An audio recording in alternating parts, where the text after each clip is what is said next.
आप कई सब्जियों को ना बोल देंगे, महंगी महंगी सब्जियां भी आप ना बोल सकते हैं, पर चटनी के लिए आप ना नहीं बोल सकते। जब आप थक जाते हैं बहुत दिन खा खा के अच्छा, तब आपकी शांति के लिए चटनी रोटी ही आती है, तब आपको अनंत शांति प्राप्त होती है। एक महात्मा के साथ में एक शिष्य जा रहा था लंबे जंगल में। अपने महात्मा जी से, अपने गुरु से पूछा, मैंने बहुत पूजा पाठ, मैंने बहुत कथा सत्संग सब सुना, पर मेरा चित्त मन शांत नहीं हो पा रहा है, मैं बड़ा परेशान रहता हूं। महात्मा ने सोचा कि जब इसने इतना सत्संग सुन रखा है और तब भी ये अशांत ही रहता है, तो इसको अब ज्ञान देने का कोई फायदा नहीं है, क्योंकि ये ज्ञान से शांत होने वाला नहीं है। अब इसे कुछ प्रयोग करके दिखाना पड़ेगा। महात्मा ने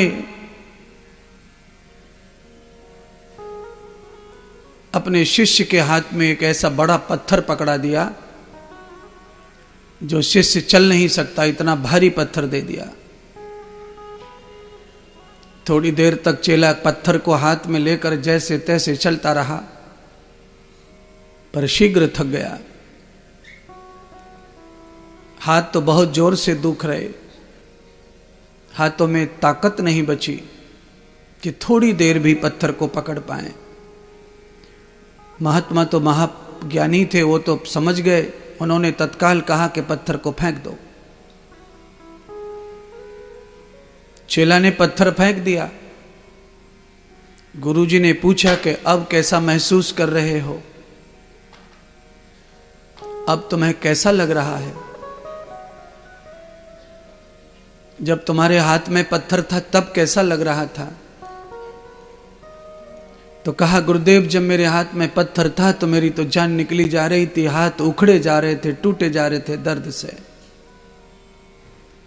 अब मैंने पत्थर को फेंक दिया है तो अब तो मेरे पूरे शरीर को शांति मिल रही है, मेरे मन को, हाथ को, बुद्धि को। ऐसा लग रहा है मानो सांप का जहर उतार दिया हो किसी ने। महात्मा ने कहा, बिल्कुल इसी तरह तू अशांत है। पत्थर के वजन को सह नहीं सक रहा था, इसलिए तू परेशान हो रहा था। तूने पत्थर फेंक दिया, तेरी परेशानी भी खत्म हो गई और तू शांत था, शांत हो गया। इसी तरह तुझे शांति नहीं मिल रही है, ज्ञान लेकर, सत्संग लेकर, भवन कर, पूजा कर, क्यों नहीं मिल रही है? क्योंकि तूने संसार को अपने ऊपर लाद रखा है और वो संसार तुझसे चल नहीं रहा, इसीलिए तू अशांत रहता है। न पूजा काम आती, न ध्यान काम आता, न हवन काम आता, न कथा काम आती। ये साधु महात्मा का और चेले का दृष्टांत मैंने क्यों सुनाया, आपको भी मैं बताना चाहता हूं। कथा तो आप भी बहुत सुन रहे हो, दूसरों की भी सुनते हो, मेरी सुनते हो ज्यादा, मुझे तो आपका परिचय है, सबको पहचानता हूं। आप इतनी कथा सुन के भी शांत नहीं हो, अशांत ही जी रहे हो, परेशान ही जी रहे हो, उलझनों में ही जी रहे हो, परेशानियों में जी रहे हो। इतना दान, इतना हवन सब आप करते हो समय समय पर, तो इनका क्या फल मिल रहा है या नहीं मिल रहा है? तो महात्मा ने कहा, पूजा पाठ, दान, यज्ञ सबका फल प्राप्त हो रहा है तुमको, पर तुम्हारे जीवन में जो बोझ धरा हुआ है नकली, उस बोझ के कारण तुम्हें कुछ भी शांति प्राप्त नहीं हो रही है, एहसास नहीं हो रहा है फल का। आदमी को 56 प्रकार का भोजन परोस दो और 1 कुंटल का बोरा उसके खोपड़े पर रख दो और कहो कि इस बोरे को लेकर खाओ,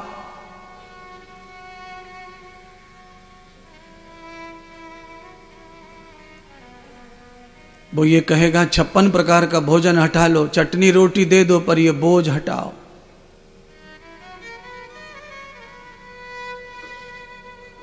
कोई ऐसा व्यक्ति नहीं है कि ऐसे बोझ को लेकर भोजन का आनंद ले सके। भोजन का सुख बोझ लेकर जिस प्रकार मिल नहीं सकता, ऐसे ही नकली संसार का बोझ लेकर के परमानंद का आनंद मिल नहीं सकता, शांति नहीं मिलेगी। शांति तो चित्त को तब मिलेगी जब भजन थोड़ा कम हो जाए। नित्यम संगम प्रवर्धते नित्यम युक्तम दवर्तियो, नित्यम युक्तम महायुक्तम युक्तम नित्यम समारंभम, नित्यम युक्तम यथा कर्मम भोगम नित्यम प्रपद्यते।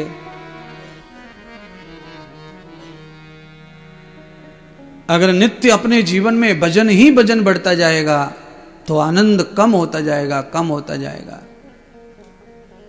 और भजन कम होता जाएगा तो आनंद बढ़ता जाएगा।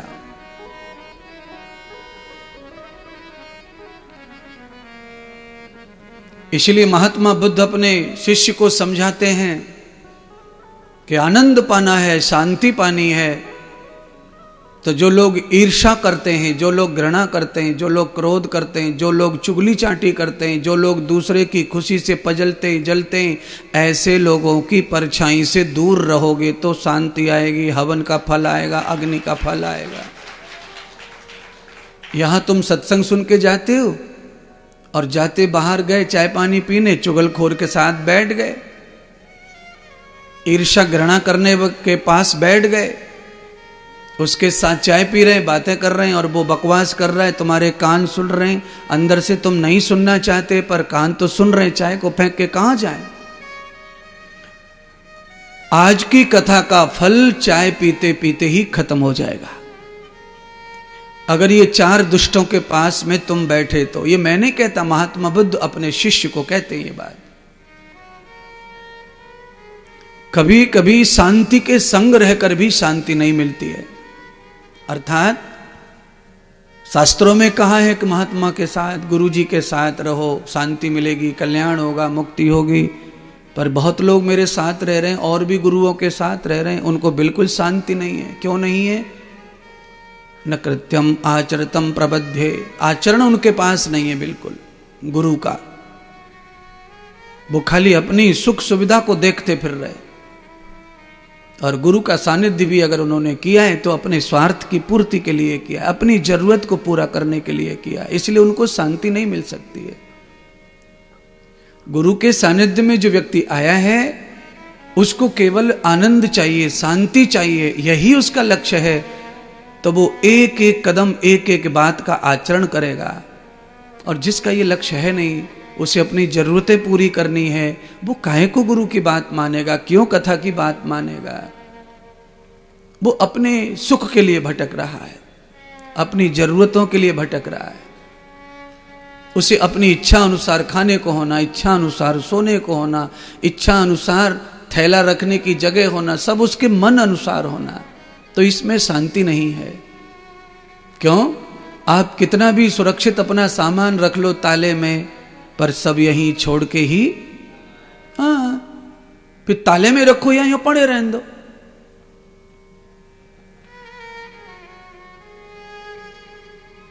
जब हमारे पास में कुछ है ही नहीं छुपाने के लिए, तो फिर क्या छुपाना है?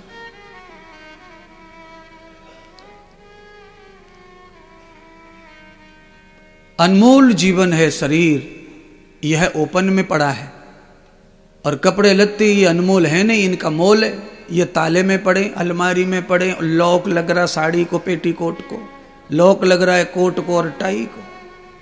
और बोलो, अच्छा बोलो, तुम्हारी अलमारी में जो कपड़े टंग रहे हैं उन्हें कोई खरीद लेगा बाजार में? अब तो क्या काम के फिर वो? और सुनो, तुम पूरे बुढ़े हो जाओ, गर्दन यों यों करे ना, तो भी 25 लाख की किडनी है तुम्हारी। तुम आधा भी लीवर काट के बेच दो तो 1 करोड़ रुपए मैं दिलवा सकता हूं, और किसी काम के नहीं हो, बाहर पड़े हो रोड पे। ये रोड पे परिक्रमा में जितने भी पड़े हैं, ये अपनी फिक्र नहीं कर रहे, अपने सामान को इतनी फिक्र कर रहे कि थैले में ठूस ठूस के ठूस ठूस के ठूस ठूस के।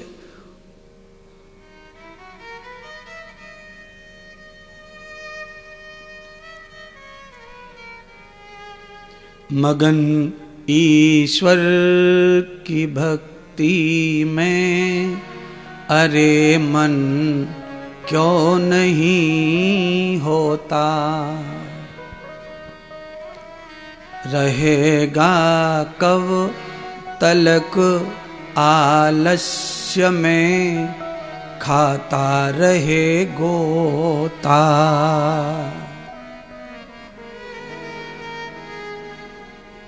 आप सबकी पोल सी खुल गई है ना इस बात से। आप सबके अंदर ये दोष है, मेरे अंदर नहीं है ये दोष।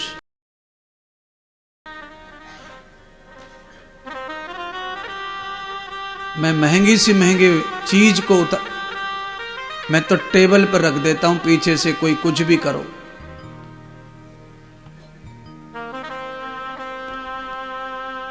और मैं चाहता हूं कि आपके अंदर भी ऐसे लक्षण हों। इस लक्षण का क्या मतलब है? इस लक्षण का मतलब है भोक्तव्यम कृतम वेदिशाम। केवल भोग तक ही सामान की तरफ चिंता करो। भोग खत्म हो गया, सामान की चिंता भी खत्म कर दो। वो दोबारा मिले तो ठीक, नहीं मिले ठीक है। त्यक्तेन भुंजी था। साधु में और गृहस्थ में इतना ही फर्क है, बाकी दोनों ही आश्रम है। साधु का जीवन भी गृहस्थ से ही चल रहा है। साधु तो बहुत कम खर्चा करते हैं कथा करने में, गृहस्थी लोग खर्चा करते हैं कथा करने में। मेरे को जो कुछ भी इधर से उधर से मिलता है उससे मैं बहुत कथा तो कर नहीं सकता, तो आपकी ही मदद से कथा होगी। तो आप साधु से तो ज्यादा महान हो गए। फिर धर्म को आगे बढ़ाने में, पुण्य को आगे बढ़ाने में, संस्कृति साहित्य को आगे बढ़ाने में, सनातन की रक्षा करने में गृहस्थ नंबर 1 पे है। पर गृहस्थ में और साधु में फर्क है। क्या है? क्या का फर्क है? साधु भी सोना पहनता है, गृहस्थ भी सोना पहनता है। साधु भी हीरे मोती कभी कभी पहनता है, कोई कोई पहनते हैं। मैं भी पहनता हूं, आप भी पहनते हैं। आप भी कपड़े पहनते हैं, हम भी कपड़े पहनते हैं। आप भी खाते हैं, हम भी खाते हैं।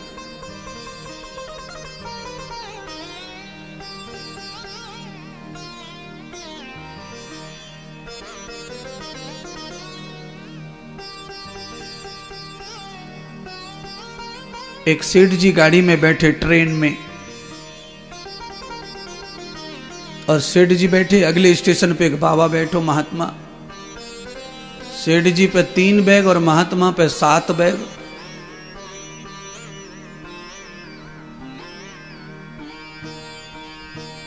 महात्मा ने बैग चढ़ाए। सेठ जी जो थे वो बड़े तार के गुस्सा हो गए महात्मा को देख के।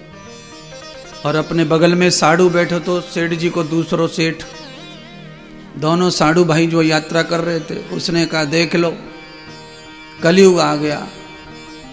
हम लोग गृहस्थी हैं, 3-3 बैग हैं, और ये घर बार दुनिया को छोड़ के साधु महात्मा देखो 7-7 बैग लेके लाद के घूम रहे हो। बताओ ये काय का साधु है?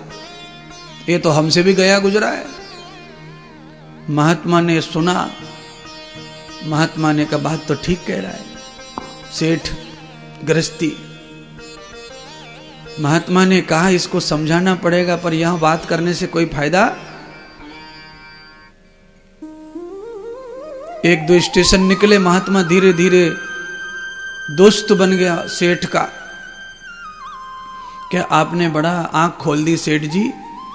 आप गृहस्थी लोग बड़े महान होते हैं, और हम साधु होके भी माया मोह को छोड़ नहीं पा रहे। आप सही कह रहे, आपने जितना बोला वो सब सही है। तो सेठ जी को क्या लगा कि मैं तो पुज गो ट्रेन में, महात्मा ने मुझे तो सम्मान दे दिया, मैं महान हो गया। स्टेशन आया मथुरा। महात्मा जी ने सेठ जी से कहा दिल्ली उतरना है सेठ जी हमको, तुमको बड़ी ठंड पड़ रही है ना, कि चाय पी लो। और आपने मेरी आंखें खोल दी ज्ञान से, इसलिए आज मेरी तरफ से चाय पीनी पड़ेगी। सेठ जी बातों में आ गया।